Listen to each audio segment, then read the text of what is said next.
Nabenyathi kandaba ejame ngomkhonto phezulu komzimvubo nemaponda ayisabile yabona kehlela. Silana namhlanje Nquthu. Kuthiwa ke kwasuka lokho baba umshengi Shabalala umhlonishwa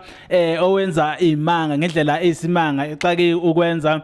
uzosithatha nje sibeke ke namhlanje ukuthi ade kususaphi lokho namhlanje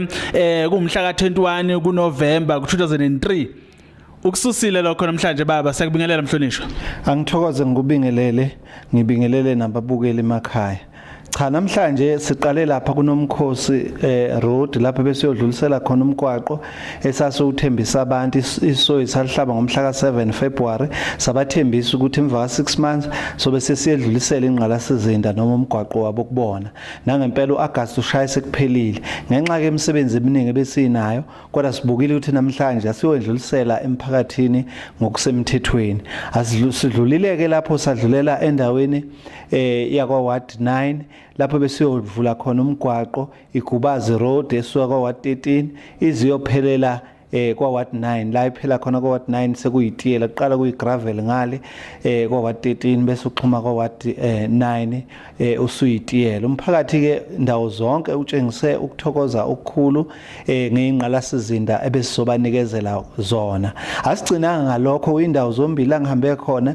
ngifike ke ngingalambathi kukhona engibaphathele khona ukuthi uma ifikile umeya noma kufikile umkhandlu bakwazi ukuxosha ikati eziko ngifike ngiphethe ama voucher awu20 lapho ivoucher ngayinye eno 1000 rand okuwukuthi ke ngifike ngashiya ama voucher awu20 kwa Ward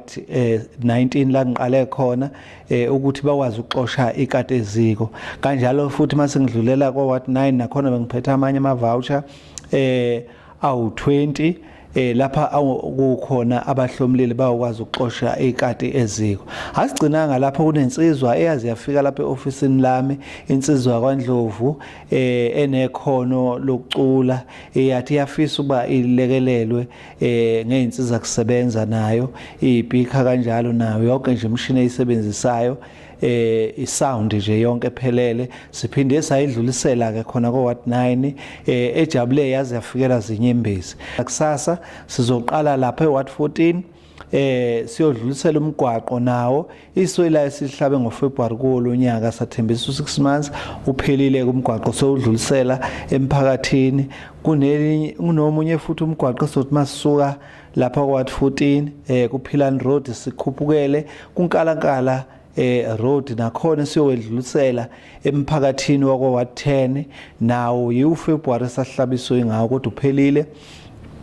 ngawo 6 months sesiyodlulisela manje emphakathini sisazoqhubeka nje futhi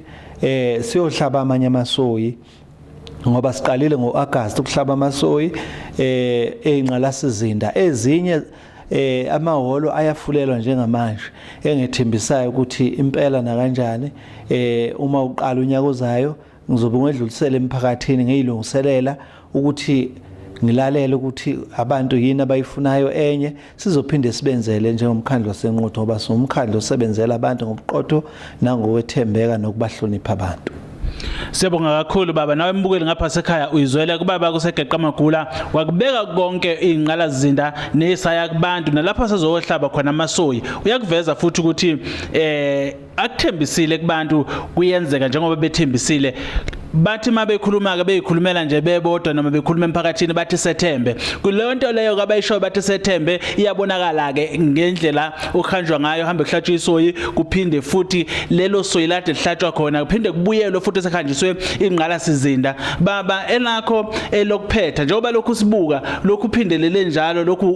uvela uhamba indawo ngokuhlohlwana lokhu igama lakho liphezulu ngisho emsakazweni omkhulu masithi nje sithi siyavula kuthiwa kwasuka lokho waphinda futhi ubaba umshengu emkhandleni waseNquthu ngabe lokho kusho ukuthini kuwena noma ukuyikhandla kwakho noma kuyinikela kubantu ukubeka kusiphi isigaba lokho Singiyafisa ukubonga kakhulu umphakathi wakithi eNquthu ngokusethemba nokusesekela njengomkhandlu waseNquthu ngibonge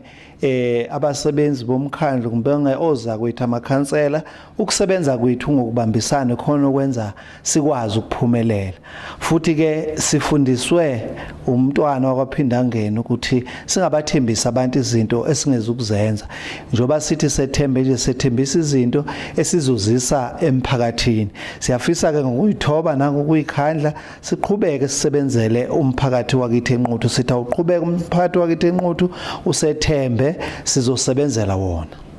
Siyabonga kakhulu njengoba usizweleke nambula lapha sekhaya ukuthi ke njengamanje kuthela izithelo ezatshalwa impabazana emahaqa ngokuhaqa amadoda emasendeni umlilo shophe wakhothwa washisa le phezulu kohamu. Siyabonga kakhulu baba ngesikhathi sakho osiphe sona nomkhandlu wonke nokubambisana nomkhandlu ngoba konke lokhu bengekwenzeke ngingekho ukubambisana makukhona ukubambisana wonke umthwalo ubalula nangendlela yokufinyelela ebantwini. Siyabonga kakhulu baba. Ngiyafisa nje ukubabonga umphakathi wakithi ophumile wahamba waya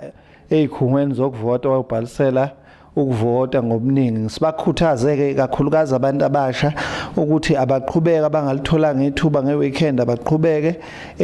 ba-register online. Bathe-ke ziningi iy'nhlelo ey'hlelekile ngoba nango-WhatsApp uyakwazi ukuthi uregister kwa-IEC. So futhi ngoba sesiya esikhathini sika-December siyabanxusa abantu bakithi ukuthi baphephe emgwaqeni mabeze emakhaya bezojabula nemndeni yabo ngokhisimuzi futhi siphathane kahle sihloniphane kungabi bikho amagqubu asuke eGoli noma asuke emakhaya noma asuka plan suka khona bese sizwe indaba ezimbi zokuthi kule zimpi zeyigodi nani kodwa kuhlale nje kujatshulwe isikhathi sika Christmas isikhathi sezipho nenjabulo sifisa ukuthi umphakathi wakithi sonke sigqugquzele ukuzwana nokuthula nokuhlalisana kahle. Siyabonga kakhulu baba. Kukho ukukhulunywa igama linye lithi sethembe. Siyabonga. Sethembe ngentuthuko eNquthu.